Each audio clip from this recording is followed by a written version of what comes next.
I gripped my boarding pass so hard the edges crumpled, watching the gate agent scan tickets one by one while my phone buzzed against my palm.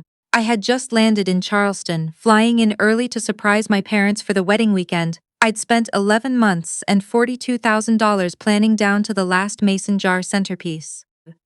My younger sister was getting married in 3 days, and I was the one who'd quietly written the check for the venue deposit when our parents said they couldn't swing it, the one who'd flown out twice to walk the grounds with the caterer, the one who'd FaceTimed my sister at midnight more times than I could count to talk her down from wedding planning panic attacks. I run a boutique events company in Austin. Weddings are literally my job. So when my sister asked if I'd handle things, I didn't just handle things. I built her the wedding she'd been pinning on Pinterest since she was 19. I looked down at my phone and felt my stomach drop straight through the airport floor. It was a text from my mother, "Don't come to the rehearsal dinner tonight. Your father says immediate wedding party only. We gave your seat to Aunt Carol's +1. Read it 3 times. Immediate wedding party only. I was the maid of honor. I had bought the dress, the shoes, the flowers for every single bridesmaid, including myself. I stood there at baggage claim, my suitcase circling past me twice before I even reached out to grab it, my brain refusing to process the words on the screen. I'm Emery. I'm 31 years old, and that text was the first crack in a wall I didn't even know I'd built around the idea that my family valued me. I called my mother immediately. It rang twice before someone picked up, and it wasn't her, it was my father, Emery. His voice was flat, almost bored, like I was interrupting something far more important than his daughter's confusion at an airport. "Dad, what is going on? Mom just texted me I'm not invited to the rehearsal dinner. I'm the maid of honor. I planned this whole wedding."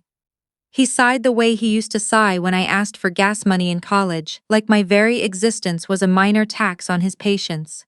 "It's not that deep, Em. It's just family and the wedding party tonight. You can come to the actual wedding Saturday. I am the wedding party. I'm Sophie's maid of honor. And I'm not just family, Dad. I paid the venue deposit. I'm covering the florist. I flew the photographer in from Nashville. Nobody asked you to do all that," he said, and something in his tone made it clear he meant it as a correction, not a thank you. "You always make everything about the money. Sophie wants us tonight to be low-key intimate. Just blood family and the actual bridal party." I am blood family. You know what I mean. I didn't know what he meant. I still don't, honestly, even now, looking back at it with all the clarity hindsight gives you.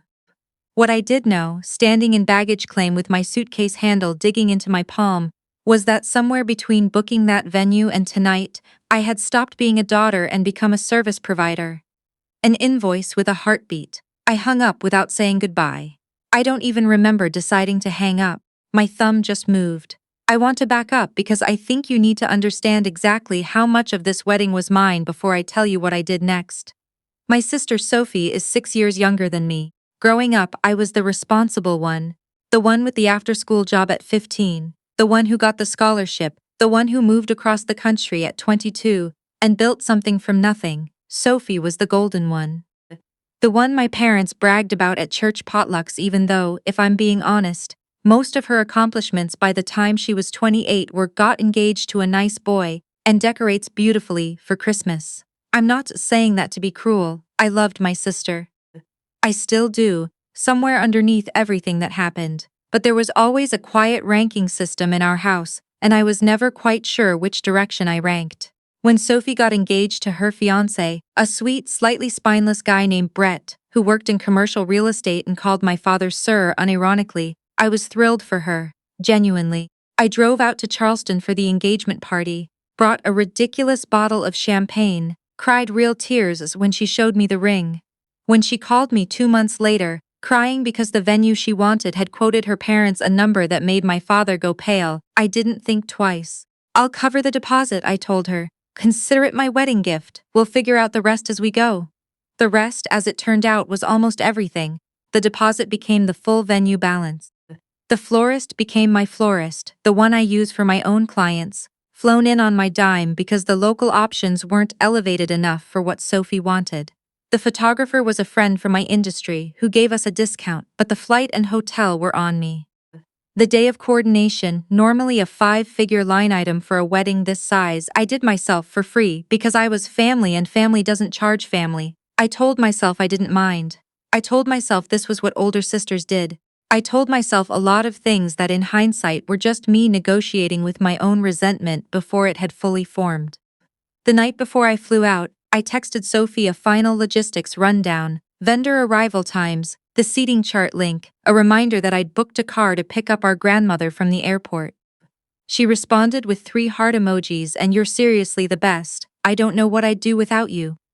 I read that message on the plane the next morning, feeling warm and useful and loved, 3 hours before my mother's text would land like a dropped plate. So there I was, standing at baggage claim in Charleston, uninvited from my own sister's rehearsal dinner, after personally financing roughly $42,000 of a wedding I would apparently not be fully welcome at. I didn't cry.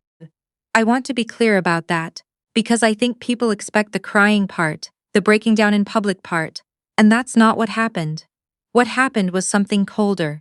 I picked up my suitcase, walked to the rental car counter, and upgraded to a car I didn't need, because some petty, wounded part of me wanted to drive something nice to a dinner I wasn't invited to. I didn't go to the rehearsal dinner. I checked into my hotel instead, the one I'd booked and paid for incidentally for half the wedding party, and I sat on the edge of the bed and I made a list. Not a revenge list, not yet. Just a list of every single thing I had paid for, every vendor contract I'd signed, every deposit that had my name and my credit card on it. It was longer than I expected. It was longer than I think even I had realized in the moment-to-moment chaos of planning that it had become.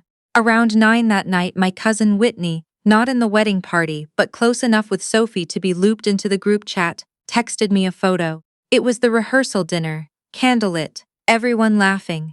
Aunt Carol's +1 sitting in the chair where I should have been, wearing a dress that looked suspiciously like one I'd recommended to Sophie months ago. The caption in the family group chat, which I was apparently still on despite not being invited to the actual event, read, "Missing Emery tonight but so glad we kept it intimate. Family only, family only." Sitting next to my mother in that photo was Brett's college roommate, a guy I'd met exactly once.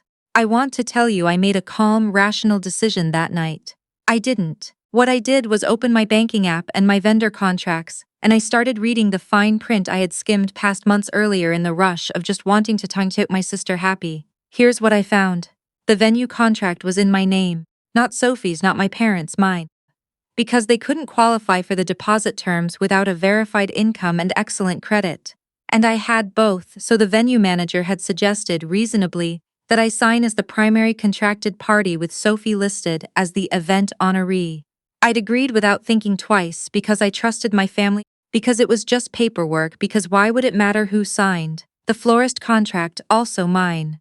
The photographer, mine, with a separate side agreement with my friend that I could cancel up to 72 hours out with only a partial penalty. The day of coordinator, technically also me, meaning if I simply didn't show up, there was no coordinator at all. The hotel room block, mine, booked under my corporate card, with a cancellation window that closed at noon the next day.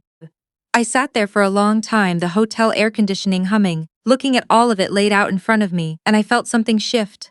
Not rage exactly, something quieter and colder than rage. Clarity, maybe. The wedding wasn't mine, but every single contract that made it possible was. I didn't decide that night to destroy anything. I want to be honest about that because I think it's important. What I decided that night was simply this. If I was not family enough to sit at the rehearsal dinner, I was not family enough to be the invisible financial backbone of a wedding I'd been quietly erased from. I decided I would simply stop, not sabotage, just stop. I went to sleep, or tried to, and woke up early the next morning the day before the wedding, to 17 missed calls from my mother and a string of texts that started polite and escalated into panic. Emery, the florist says the order's been put on hold pending a phone call from you. Emery, call me. Right now. The hotel is saying the room block was released back into general inventory. What did you do? What I did in the calm light of 7 in the morning, sipping the world's worst hotel coffee, was call each vendor individually and very politely explain that I would not be canceling outright, because that wasn't who I wanted to be, but that I would no longer be the point of contact, the financial guarantor, or the day of presence for any of it. I told the florist that final payment would need to come from a different card, since I was stepping back from my role in the event. I told the hotel the same. I told the photographer the truth. which is that I loved him as a friend, and he should absolutely still come, because the flight was already paid for and non-refundable, but that he should get his final balance confirmed by the bride's family directly, because I was no longer managing logistics. I did not cancel the venue. I did not want to be the villain in the story everyone would tell afterward, the bitter sister who burned the wedding down out of spite. I am not that person, and even hurt and humiliated, I didn't want to become her overnight in a Charleston hotel room. What I did was simpler and I think more honest. I stepped back into being exactly what they'd told me I was. Not family, just the person who happened to be holding the paperwork. By 10 that morning my mother showed up at my hotel room door. I almost didn't let her in. She looked smaller than I remembered, standing in the hallway in her travel cardigan, her hands twisting together the way they did when she was about to say something she didn't want to say. Emery, please, what is happening with all these phone calls? The hotel says the room block is gone. The florist needs $4,500 by noon or they're pulling the order. I know, I said.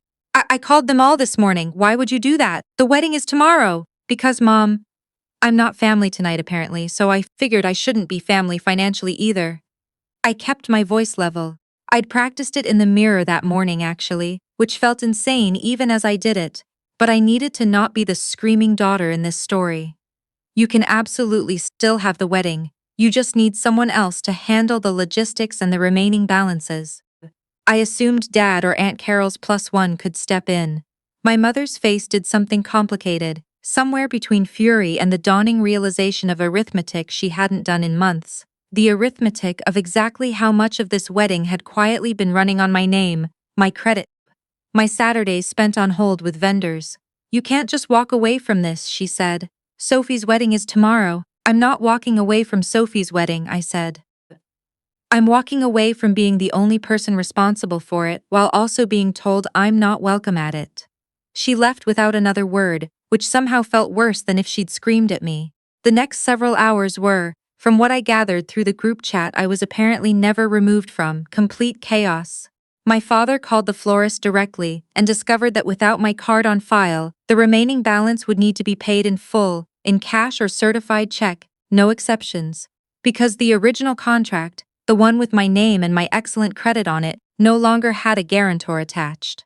The hotel manager informed my parents that releasing a room block meant rebooking at rack rate, not the discounted group rate I'd negotiated, an immediate jump of nearly $3,000 across the remaining rooms. My brother Marcus, who had flown in the day before and was firmly Team Sophie in all of this, mostly because he hadn't paid for anything and therefore had the luxury of having an opinion without consequences, texted me directly around 2 that afternoon.